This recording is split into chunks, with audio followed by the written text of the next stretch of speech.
یہ انڈیا اور پاکستان کے درمیان جو سیز فائر کا اناؤنسمنٹ ہوا ہے اس کو ہم لوگ ویلکم کرتے ہیں، اور یہ وقت کی اہم ترین ضرورت تھی، اور ظاہر سی بات ہے دونوں کنٹریز کے لیے بھی یہ بینیفیشیل ہے، اور انفیکٹ انٹائر ریجن کے لیے کہ دوبارہ پیس پھر سے اسٹیبلش ہو۔ اور اس کرائسس میں جو ایک پازیٹیو ایسپیکٹ ہے وہ یہ کہ اس کرائسس سے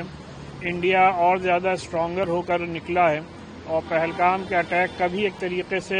بدلہ لے لیا گیا جب ہمارے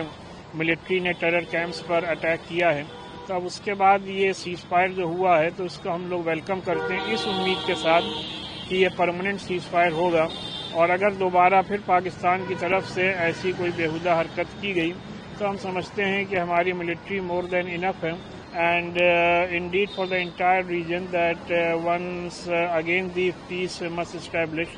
But the positive aspect of this crisis is that India has emerged much more stronger than before,